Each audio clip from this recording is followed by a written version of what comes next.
রব্বে কারীম আমারে আপনারে যে নিয়ামত দিছে রে সেই নিয়ামতের কদর করার দরকার আছে না নাই?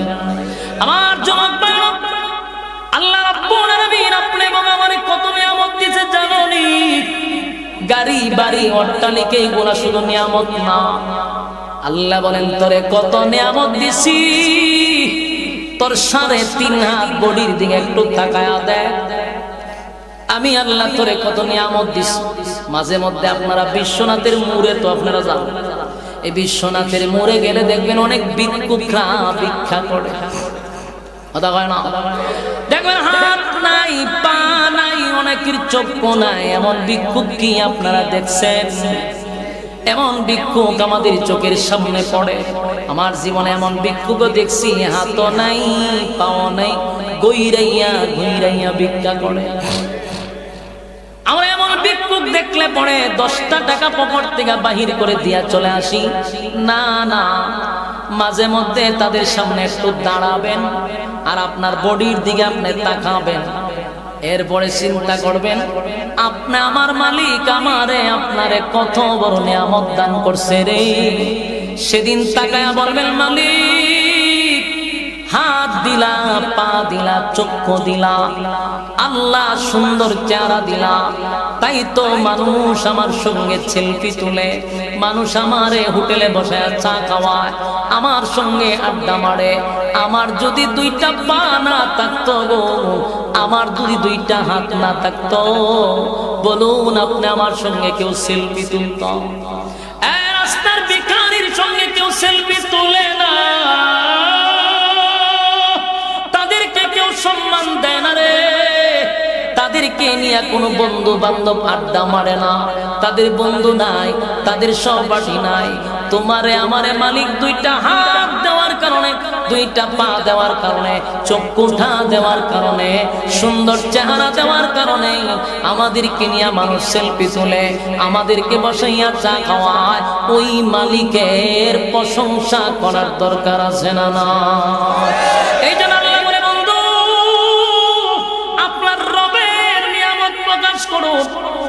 যুবক ভাইরা শেষ কথা কত বন্ধুরে বন্ধু সান্ত্বনা দিছে।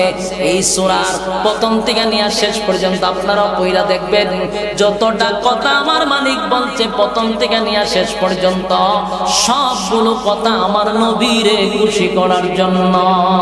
ঠিক আল্লাহ রাব্বুল আলামিন এই সূরার শুরুতে 2টা কসম করলো। একটা কসম নবীর চেহারা, একটা নবীর কালো চুলের কসম, 2টা কসমকে বন্ধুরে এই পর্যন্ত সান্ত্বনা দিছে। আল্লাহ রাব্বুল আলামিন বন্ধুরে বন্ধু সান্ত্বনা দিয়া বুঝায়া দিল, বন্ধু আমি আপনাকে বলি নাই মা ওয়াদ্দাআকা রাব্বুকা ওয়া মা ক্বালা। আপনার রব আপনারে বলে নাই, আপনার রব আপনারে বলে নাই, আপনার রব আপনার প্রতি অসন্তুষ্ট হয় নাই। কথা কি বুঝতেছেন? সূরাটার নাম হলো সূরা দোহা। এই সূরা আপনাদের সামনে তেলাওয়াত করছি। এই সূরাটা মূলত নাজিল হইছে রাসূলকে খুশি করার লাগি, রাসূলকে খুশি করবার লাগি আল্লাহ নাজিল করছে, সান্ত্বনা দিবার লাগি নাজিল করছে। এই সূরাটা নাজিলের পিছনে কয়েকটা শানে নজুল আছে, কারণ অনেকগুলো আছে। এর মধ্যে একটা কারণ হইল আল্লাহর রাসূল অসুস্থ ছিল। তো অসুস্থ থাকা অবস্থা রাসূল রাতের বেলায় উঠতে পারতেন না, কন্টিনিউ তাহাজ্জুদ পড়তো। তো অসুস্থ হয়ে গেছে, এই জন্য উঠতে পারে না। তো রাসূল তাহাজ্জুদে দাঁড়ায়া তেলাওয়াত করত। এই তেলাওয়াত শোনার জন্য আবার কিছু মূর্তি পূজারীরা রাত জেগে বসে থাকতো, মানে রাসূলের তেলাওয়াত শুনবার লাগি। তো রাসূলের প্রতিবেশী, সবচেয়ে কাছের প্রতিবেশী ছিল আবু লাহাব, মানে কাছাকাছি। আবু লাহাবের বউ কি করতো? রাত্রের বেলা উঠে বসে থাকতো, যে আব্দুল্লাহর পুত্র মুহাম্মদ এটা তেলাওয়াত করবে, আমি শুনবো। তো রাসূল তো অসুস্থ, উঠতে পারে না। 2 দিন 3 দিন গেছে পরে এই মহিলার তো রাগ উঠে গেছে। আর এই মহিলাটা এমন বেয়াদব, বেশি ভালো না। এই বেয়াদব মহিলা রাত্রের বেলা উঠে রাসূলের ভাই মাথা গরম হয়ে গেছে। তো রাসূলের কাছে গেছে, গিয়া হয় ঘটনা কি? কি ঘটনা? তুমি রাত্রে উঠো না কা আর ওইটা তেলাওয়াত করো না কেন? আল্লাহ রাসূল বলে আমি তো অসুস্থ, উঠতে পারি না। এই মহিলা উঠতে কয় বুঝতে পারছি তোমার কাছে একটা শয়তান আইতো ওনার আয় না। জিবরাইল শয়তান মানুষ, তাই জন্য আগে ওই যে বেয়াদব এই মহিলা এই কথা বইলা উঠছে। আল্লাহ রাসূল তো কষ্ট হচ্ছে, অসুস্থ শাসি হিসেবে সান্ত্বনা দেওয়ার কথা, উল্টা আরো হিট লাগায় কথা বলছে। এটা আল্লাহর একটা হিকমত। যদি রাসূল প্রতিদিন তাহাজ্জুদ করতো তাহলে তাহাজ্জুদ আমরা লিগে ওয়াজিব হয়ে গেল। রাসূল অসুস্থ হয়ে যেত মাঝে মধ্যে, কারণ ওহী যে নাজিল হতো এটা তো ওজন বেশি, লোড মারাত্মক। রাসূলের শরীরে কম্পন সৃষ্টি হচ্ছে প্রথম মাঝে মধ্যে আল্লাহ ওহী বন্ধ করে কিছুদিন রেস্টে রাখতেন। এটা একটা কারণ। আরেকটা কারণ হলো মক্কার কিছু লোক আছিল, তারা আগের থেকে ধর্ম প্রচার করত। এখন দেখেন এই তিন দলের মাথা পুরা গরম হয়ে গেছে, কারণ রাসূল যে দাওয়াত দিতেছে মানুষ যদি দাওয়াত গ্রহণ করতে থাকে তাহলে এদের ব্যবসা লাগাতে যাবে, এটা বুঝতে পারছে। তো এরা প্রথম অফার দিছে, অফারও কাজ হয় না। শেষে তারা কয়েকবার বৈঠকে বসছে, কিন্তু বৈঠকে বসার পরে রাসূলের সাথে কথা বইলা তারা পারে না। রাসূলের সাথে কথা বইলে এরা কোনোভাবে খাপ খাওয়াইতে পারে না। বারবার কথার মার পেছে বইরা এরা হাইরা যায়, এরা লজ্জিত হয়, এরা নিজেরাই শরম পায় যে আমি তার কথা কইতে পারি না। তখন এদের মধ্যে একজনে বলল, শুনো, আমরা যতই চেষ্টা করি, যত জ্ঞানী লোক লই মুহাম্মদের কাছে যাই, কোনোদিন কথা বলে আমরা বিজয় হতে পারবো না, কারণ তার কাছে আসমানি এলেম। আপনারা এলাকার সুবহানাল্লাহ আসেনি? আছে থাকলে এটি কন্যাকের আমার পরে কোনো বক্তা নাই, তিনি জমাই গীতা করবে কইয়ালাম। এরার কত হইল যে মুহাম্মদের কাছে আছে আসমানি এলেম, আর আমরা দুনিয়া বিয়ে এলেম নিয়ে তার সাথে টাক্কর দিতে আমরা পারবো না। এটা একজনে বুঝতে পারছে এরার মধ্যে। যেমন এটার একটা বাস্তব কাহিনী আপনাদেরকে বলি। বাংলাদেশের টকশো দেখছেন নি? 16 বছর দেখছে। টকশোর মধ্যে দেখছেন কিনা জানি না, একজন আলেমরে ইনভাইট করতে, একজন আর 5টা নাস্তিক থাকছে। এরা পরিকল্পিতভাবে আলেমকে হেনস্থা করার জন্যই এইভাবে দাওয়াত দেয়া নিত টকশোতে। একজন থাকতো আলেম, বাকি 5-6টা উপস্থাপন যে করতো এটা শুধু নাস্তিক। সবগুলা বইতো একজনের ব্যাপার, মানে এরা উদ্দেশ্য হলো মিডিয়ার সামনে কথা বইলে আরাম বেজুতি করে, কিন্তু এরা জানে না এটা আসমানি এলেম। সুবহানাল্লাহ। আলেমদের এলেম কোথার থেকে আসে? আসমানি। আমাদের সাখাওয়াত হোসেন রাজি সাহেব, আল্লাহ তাআলা ওনার মাকাম আরো বাড়ায় দেব, ওনার অনেকগুলা টকশো আমি দেখছি, তো সবগুলা থাকতো নাস্তিক, আর উনি একা। এই সব টিম মিললে একেবারে দূরে নিত, কিন্তু উনি ঠান্ডা মাথায় এমন এক কথা হইতো, এরার কপালে জুতা দাবারি মারতো। বহুত চেষ্টা করছে কিন্তু হেনস্থা করতে পারে নাই, কারণ আসমানি এলেম, আল্লাহ প্রদত্ত। আর এরাটা নাস্তিক মার্কা জ্ঞান। এই জন্য আমি এটা বাস্তবের সাথে মিলাইছি। রাসূলের যুগেও তারা কথা বলে রাসূলের সাথে পারতো না, আরবের সবচেয়ে বিজ্ঞ লোকগুলা লইয়া যেত, কিন্তু কথা হইয়া জাগাত বসে থাকতো। আমি দেখলাম টকশোতেও আলেমদের সাথে কথা বইলা নাস্তিকরা শেষ পর্যন্ত না খানি জুবানি হয়েছে। মুরগি চুর আছেন না, এরা হয়তো বুদ্ধিজীবী, এটা বুদ্ধিজীবী নামে প্রতিবন্ধী। একবার এনাতুল্লাহ আব্বাস হিসাবের সাথে এরা বসাইছে। আমি মনে করছিলাম এর জানে কি জাত জ্ঞান, এরা বুদ্ধিজীবী কেড়ে ডাকে, মুরগি সাপ্লাই করছে, এটা বানাইছে বুদ্ধিজীবী। এনাতুল্লাহ আব্বাস সাহেবের কাছে যখন বসছে, এ ফারে না মাটি ফাটতো, ভিতরে ঢুকতো। দেখছেন কিনা জানি না, অস্তিত্ব রয়েছে না। তা আমি সব চিন্তা করতেছি এটা আল্লাহ প্রদত্ত। নাস্তিকদের এলেম যোগ্যতা যেখানে শেষ, আলেমদের যোগ্যতা সেখান থেকে শুরু। তো সম্মানিত শুধু এরা রাসূলের কাছে যায়, বারবার কথায় হাইরা আসে। শেষে এদের মধ্যে একজনে বলতেছে, শোনো, বারবার যাব, বারবার লজ্জিত হব, বরং আমরা একটা কাজ করি, দেখো আসমানি এলেমওয়ালা কে আছে, এরকম একজন ব্যক্তিরে লইয়া মুহাম্মদের কাছে যাব, তাহলে আমরা বিজয় হইতে পারবো। ওনারা মক্কাতে দেহে আসমানি এলেমওয়ালা লোক নাই, তো প্রয়োজনে মদিনার থেকে লোক হায়ার করে নিয়ে আসবে, কারণ মদিনায় আবার তাওরাতের অনেক আলেম আছে। এরা করলো কি, 10-12 জন লোক গেছে মদিনায় 400-450 কিলোমিটার দৌড়ায় গিয়ে এক পণ্ডিতের কাছে গিয়া কয় যে হুজুর, আমরা এই কারণে আসছিলাম, আমরা মহা মুসিবতে আছি। আমাদেরই রক্তের, আমাদেরই বংশের, আমাদেরই বাতিজা নতুন ধর্ম প্রচার করতেছে, কিন্তু তার সাথে কথা বলে পারি না। এখন এটার সমাধানটা কি? আপনারা বইলা দেন, আমাদের সঙ্গে চলে। এই তাওরাতের পণ্ডিত বলল তার নাম কি? তো নাম বলছে যে ওনার বাবার নাম আব্দুল্লাহ, ছেলের নাম মুহাম্মদ সাল্লাল্লাহু আলাইহি ওয়াসাল্লাম। এরপর থেকে তাওরাতের আলেম একের পর এক বলতেছে ওনার মার নাম কি? আমেনা বলে হয়। কুরাইশ বংশে উনি জন্মগ্রহণ করছে বলে হয়। উনি কতদিন, কত বছর পরে এই দাওয়াত শুরু করছে? 40 বছর পরে। ডিটেইলস শোনার পরে তাওরাতের আলেম আমার যা বুঝার বুঝে লিখছে। আমি মদিনায়, মক্কায় যাওয়ার দরকার নাই, মানে হেও বুঝতে পারছে আমি গেল হারবো, আমার যাওয়ার দরকার নাই। আমরা একটা কাজ করে, আমি একটা পরামর্শ দিই, আপনারা ওনারে 3টা প্রশ্ন করবেন। যদি 3 প্রশ্নের জবাব উনি দিতে পারে, তাহলে আপনারা চোখটা বন্ধ করে কালেমা পড়ে নেবেন। সুবহানাল্লাহ। এরা কয় কই আইলাম, আইলাম কই? এবারে জিগো কালেমা পড়তাম।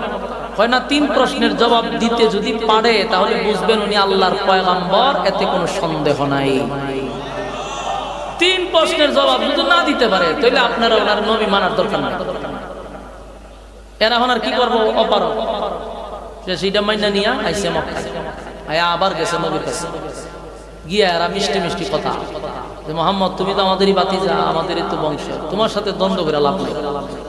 আমরা তোমার সাথে চলতে চাই, তুমি যে দাওয়াত দিতেছো তোমার দাওয়াত তুমি চালাও, অসুবিধা নাই।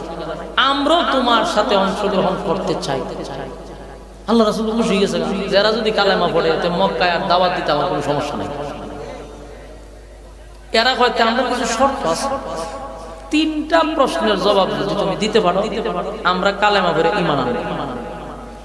রাসূল তো খুব খুশি, বলল আপনাদের 3 প্রশ্ন জবাব দিতে পারলে কালেমা পড়বেন। 3টা প্রশ্ন কি? বলে একটা হইলো রূহ সম্পর্ক, আর একটা হইলো পৃথিবীতে, গোটা পৃথিবী একজন বাদশা রাজত্ব করছে, বাদশার ডিটেইলস আমাদেরকে আপনি বলবেন। 3 নাম্বার হইলো 7 জন যুবক একটা গুহার ভিতরে ছিল, কতদিন ছিল এবং কিভাবে ঘটছে ঘটনা আমাদেরকে ডিটেইলস বলবেন। তাহলে আপনার কাছে আমরা কালেমা পড়ব। আল্লাহ রাসূল বলল কোনো অসুবিধা নাই, আপনারা আগামী কালকে আমার কাছে আইসেন, আমি বলে দিব। এরা সবাই গেছে। রাসূলের ধারণা হলো সকালে জিবরাইল আসে, বিকালে জিবরাইল আসে, সন্ধ্যায় জিবরাইল আসে, 3 প্রশ্ন বলবো, আমারে জানাই দিবা, আমি বলে দিব। কারণ রাসূল তো নিজের থেকে কিছু বলতেন না, আল্লাহ যা জানাইতো নবী তা জানাই দিত। কিন্তু পরের দিন আর জিবরাইল আইছিল, সকালেও নাই, বিকালেও না, রাত্রেও না। রাসূল বলছে মহা মুসিবতে, কিরে জিবরাইল এলো না? পরের দিনে 10-15 জন আবার আইছে রাসূল, কেউ আমরা 3 প্রশ্ন। রাসূল কো আজকে হইতো, আগামী কাল খাইয়েন। 15 জন বাড়িতে গেছে, এদিনও জিবরাইল আসে। পরের দিন আইছে আগামী কালকে, আবার গেছে, এদিনও জিবরাইল আসে। 1 সপ্তাহ আসার পরে আর সেত আছে না নাই? গুসা আসেনি, এরা গেছে সেতটা। এটা স্বাভাবিক। আপনারা মসজিদের ইমাম সাহেব একটা ফতোয়া আছে, কেন হুজুর যদি 1 সপ্তাহ ধরে ঘুরায় তার নবী না উজুরই না, ঠিক নেই। উদাউদি গরম ভাত খাওয়ায়, আর জায়গায় জায়গায় বদনাম তো আপনারা করবেন। শাস্ত্রল বইয়া হুজুরের বদনাম, ওখানে বইয়া এটা উজুরই না। 1 সপ্তাহ ধরে একটা ফতোয়া হইতে পারে। হেরাও করছে কি, পুরা মক্কার অলিতে গলিতে গ্রামে গঞ্জে সব জায়গায় ইসলাম নেই, যে উনি কোনো নবী টবি না। এই দেখো 3 প্রশ্নের জবাব আজকে 1 সপ্তাহ ধরে ঘুরাইতেছে। এরা খুব ক্ষিপ্ত। আল্লাহর নবীও চিন্তা করছে ঘটনাটা কি, জিবরাইল আয় না কা? রাসূল চিন্তা করে গেছে। 1 দিন 2 দিন 3 দিন এইভাবে চলতেছে, 10-12 দিন জিবরাইল আয় না। আর নবীর বিরুদ্ধে যত সমালোচনা, যত গালি গালাজ আছে, পুরা এলাকা জুড়ে একবার তুলফার হয়ে গেছে। আল্লাহর রাসূল চিন্তিত ঘটনাটা। এইদিকে আমলা হাইবার, এদিকে এমনি বেয়াদব মহিলা, এটা মানুষের দ্বারা গিয়ে হুন চাও মুহাম্মদের আল্লাহ মুহাম্মদ রবিল্লাহ নাউজুবিল্লাহ। আগে একটা শয়তান হয়, তখন আর আয় না, একবারে বাদ দিয়া দিছে। এই ধরনের কথা বলতেছে। আল্লাহর রাসূল কান্না শুরু করছে। রাসূল কাঁদতেছে, কান্দে আর আসমানের দিকে তাকায়, কান্দে আর আসমানের দিকে তাকায়। কোন সময় জিবরাইল? যুবক ভাইরা আমার, পয়গম্বরের কান্না এটাকে আল্লাহ বরদাস্ত করে? কথা ভিন্ন দিকে আল্লাহ তো বরদাস্ত করে।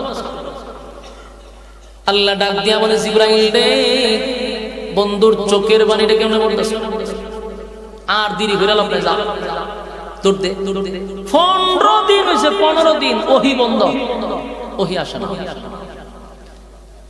15 দিন পরে ওহি আসবে 15 দিন কাঁদছে না 15 দিন কান্নার পরে হঠাৎ করে দেখে জিব্রাইল আসমান থেকে নামতেছে সুবহানাল্লাহ আল্লাহর হাবিব দৌড়ায়া গেছে জিব্রাইলের কাছে গেছে সর্বপ্রথম হাবিবে কিবরিয়া একটু অভিমান করছে অভিমান করারই কথা এ জিব্রাইল বল 15 দিন কেন আসলি না কোন কারণে আসলি না জিব্রাইল কয় হুজুর আমি আসতে চাই আল্লাহ দেয় না এবার আটকে রেখে আল্লাহর নবী আবার কান্না শুরু করছে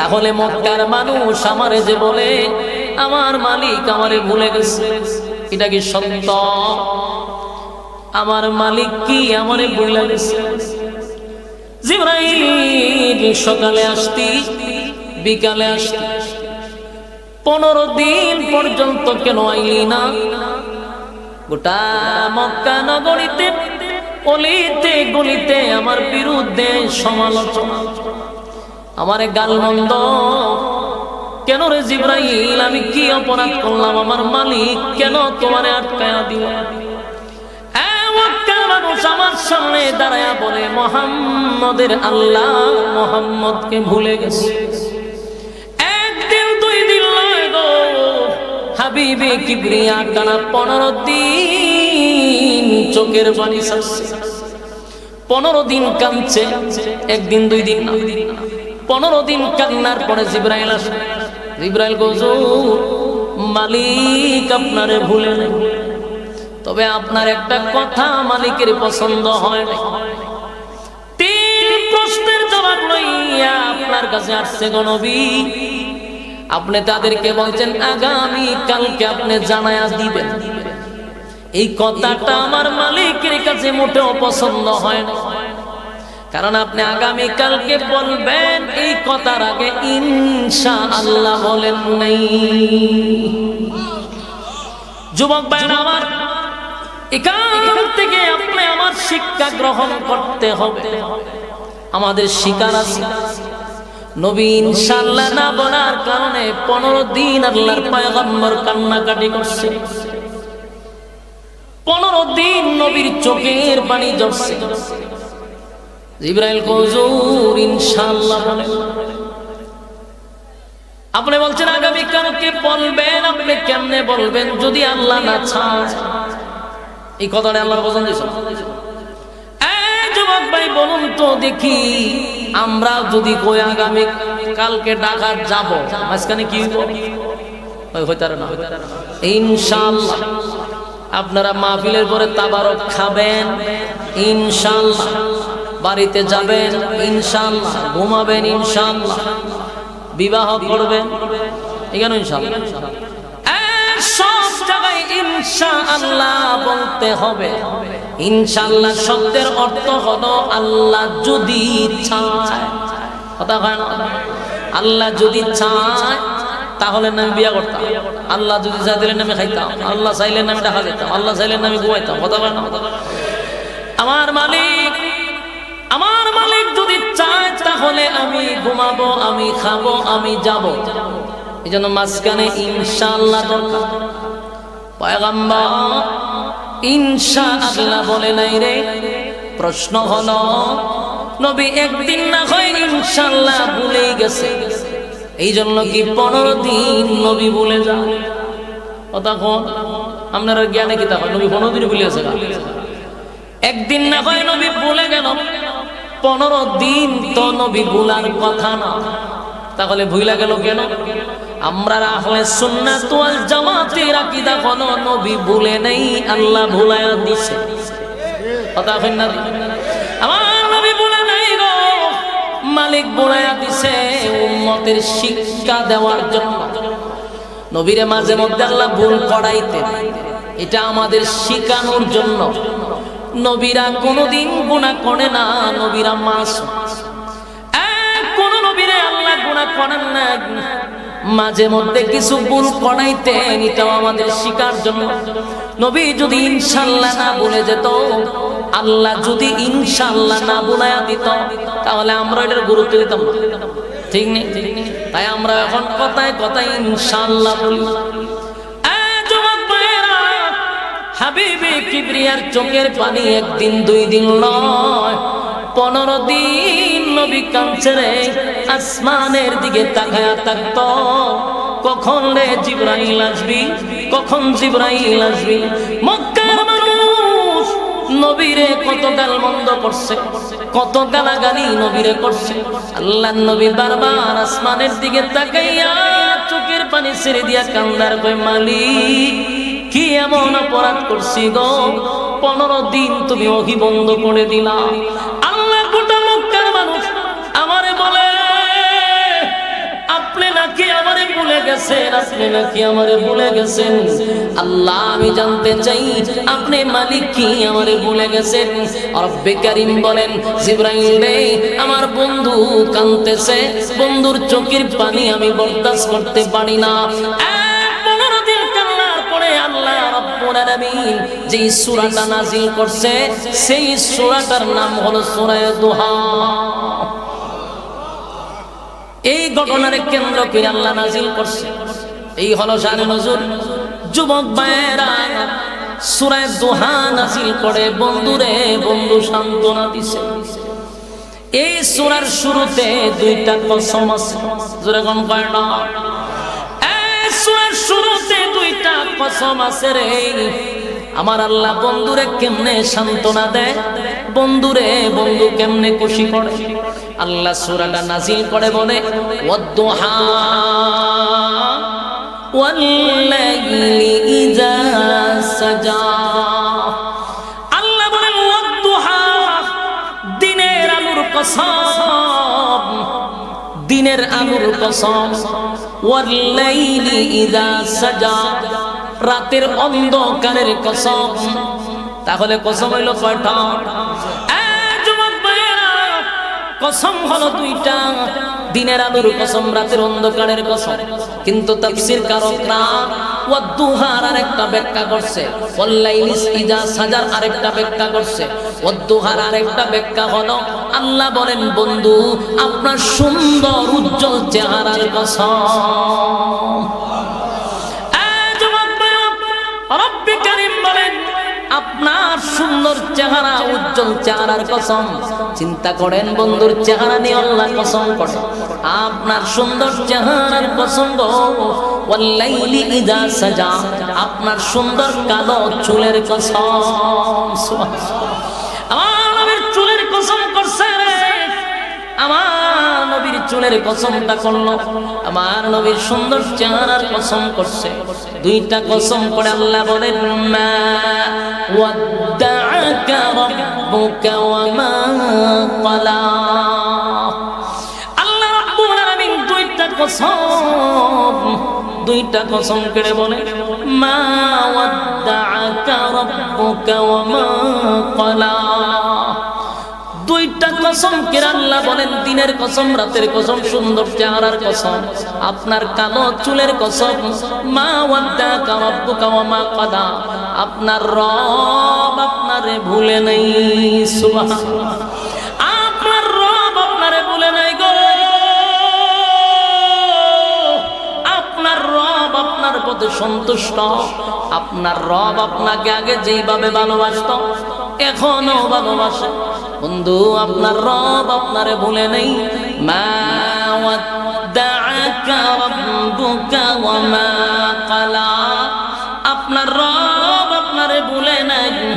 এরপরে আল্লাহ বলেন, ওয়ালাল আখিরাতু খায়রুন লাকা মিনাল উলা। দেখেন একের পর এক নবীরে কিভাবে সান্ত্বনা দেয়, বন্ধু কিভাবে সান্ত্বনা দিচ্ছে।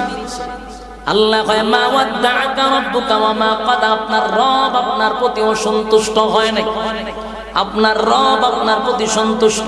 ওয়ালাল আখিরাতু খায়রুন লাকা মিনাল উলা।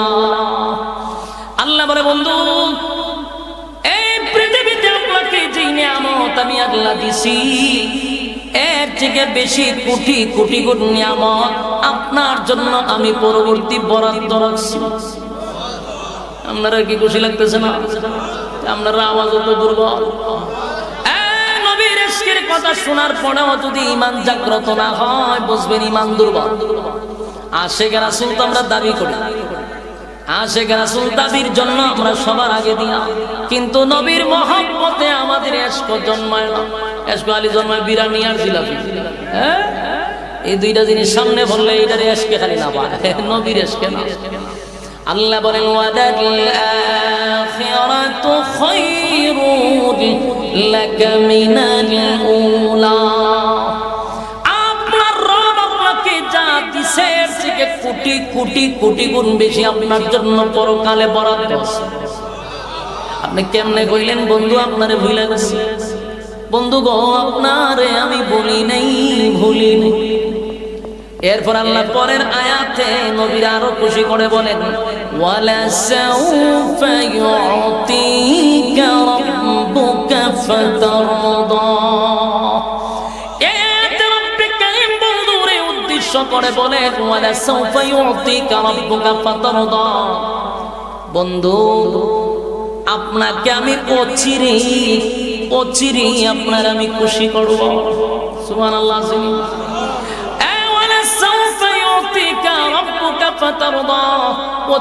আপনারে খুশি করব।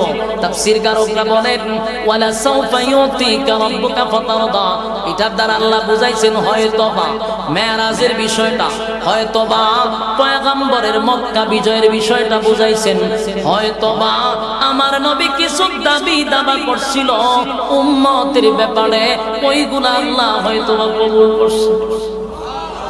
এই জন্য আল্লাহ বলছেন ওয়ালা সাউফা ইউতিকা রাব্বুকা ফাতারদা।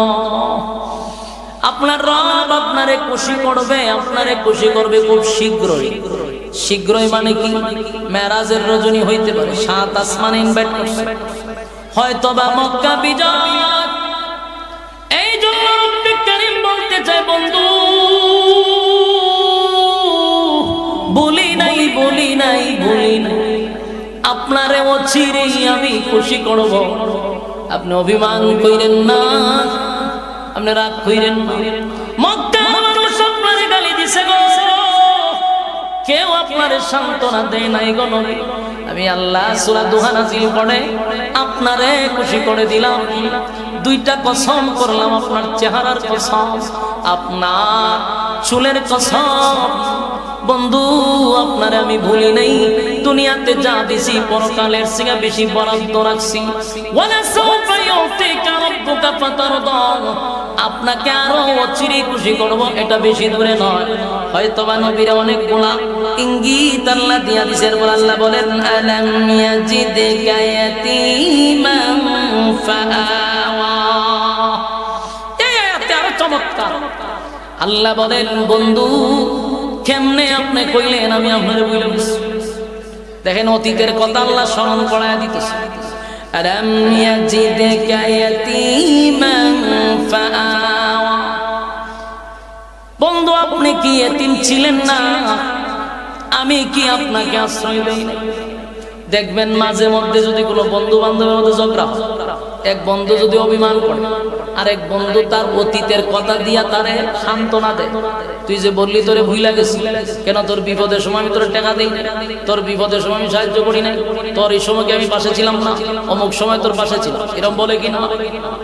আল্লাহ বলেন আলাম ইয়াজিদকা ইয়াতীমান ফাআওয়া। নবী আপনি কি এতিম ছিলেন? আমি কি আপনারে আশ্রয় দেইনি?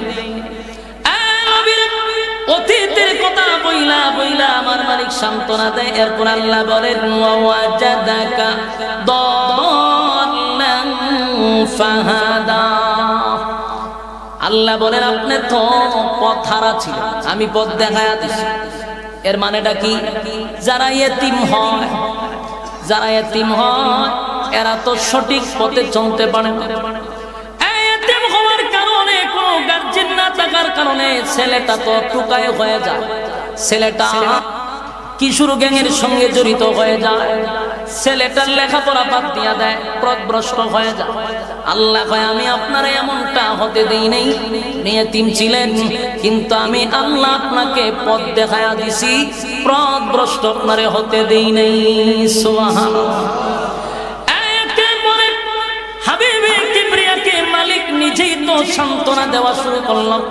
বন্ধুরে বন্ধু পিছনের কথা শুনাইয়া আমার মালিক বলেন ওয়াজাদাকা আইলান ফাআওনা। এরপর আল্লাহ বলেন ওয়াজাদাকা আইলান ফাআওনা। এই জায়গাটা বিশেষ করে আলেমদের জানা বেশি দরকার। এটা আপনারা জানেন কিন্তু ওয়াজটা বেশি আপনারও করা দরকার।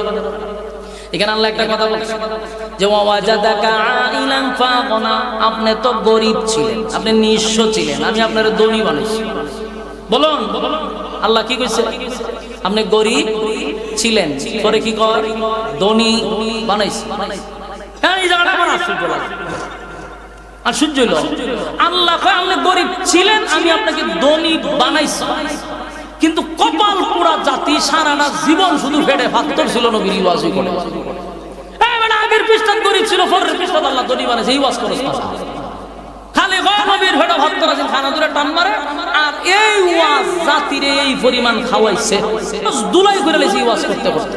মানুষ মনে করে ইসলাম মানেই হলো গরিব, ইসলাম মানে ভেড়ো ভাত্তর। তো নবীর ভেড়ো ভাত্তরা ছিল, নবী গরিব ছিল, খালি ইওয়াজি উনচাস। তো নবী যে ধনী ছিল এই কথাটা কেন আমরা বলি না? আমার কথাটা আপনারা বুঝতেছেন? ব্যক্তিগত হইতেছি না কোরআন থেকে হইতেছি, আপনি ব্যাখ্যা করেন না।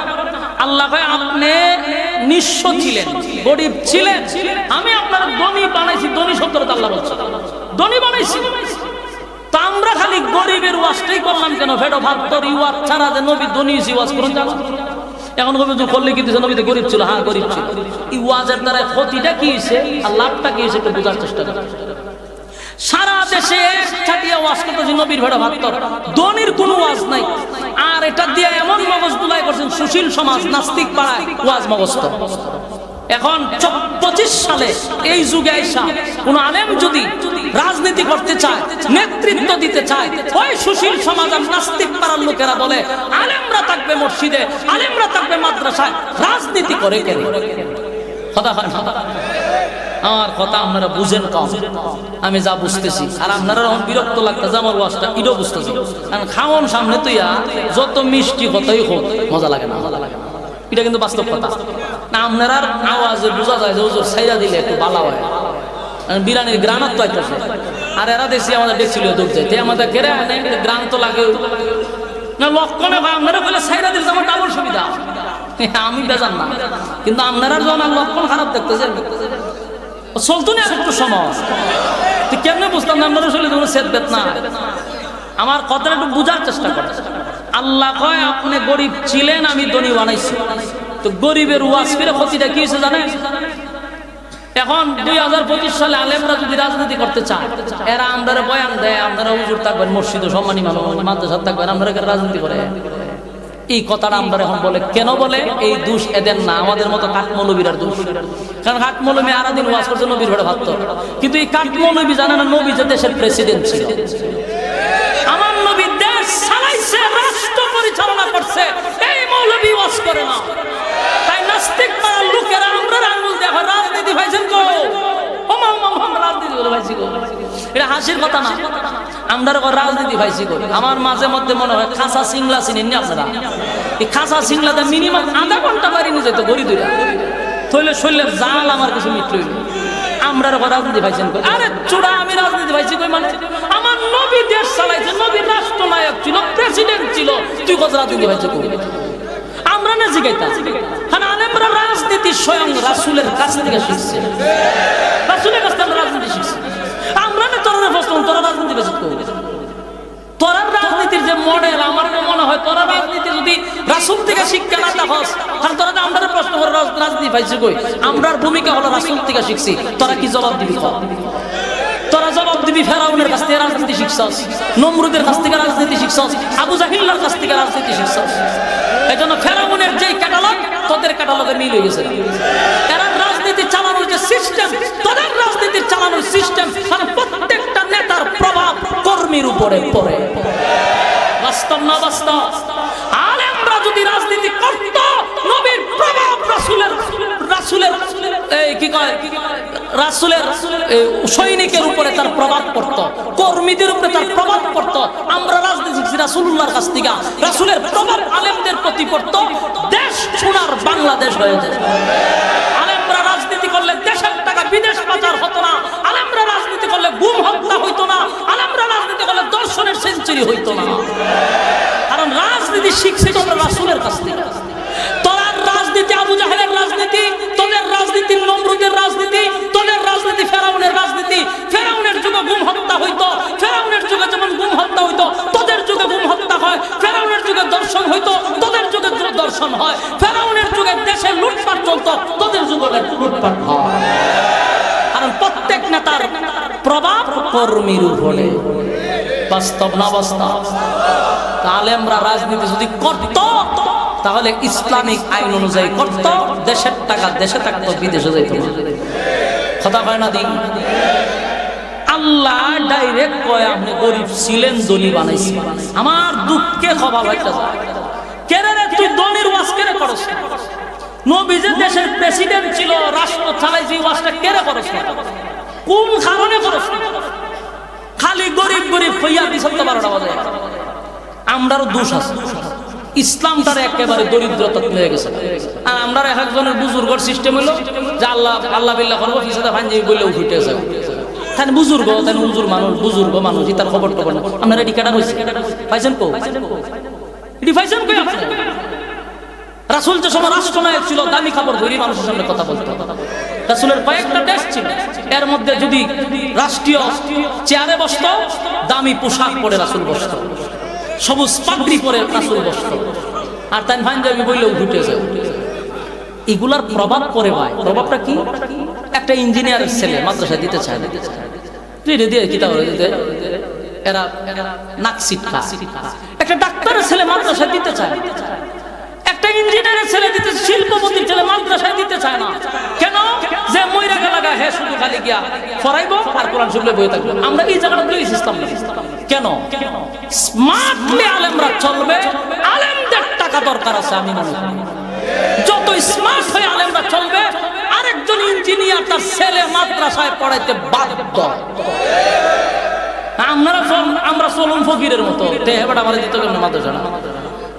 আলহামদুলিল্লাহ অনেকটা পরিবর্তন হয়েছে, অনেক পরিবর্তন। অনেক ইঞ্জিনিয়ারের ছেলে মাদ্রাসা দেয়, কারণ পরিবর্তন হয়ে গেছে। আলেমদের গেটআপ বাড়ছে, মন মানসিকতা চেঞ্জ হয়েছে। সংকীর্ণতা দূর করতে হবে, উদারতা বাড়াই দিতে হবে, তাহলে আমাদের জয় হবে ইনশাআল্লাহ। কারণ প্রত্যেক গণার দিকে আলেম হওয়া দরকার। তাহলে আমাদের বুক ফুলাইয়া কথা বলার একটা জায়গা থাকবে। আমরা তো নিচে দরিদ্র সমাজ সীমা, আমার হুজুর মনে, এরা হুজুর মনে করে কি যে একজন কোন দিন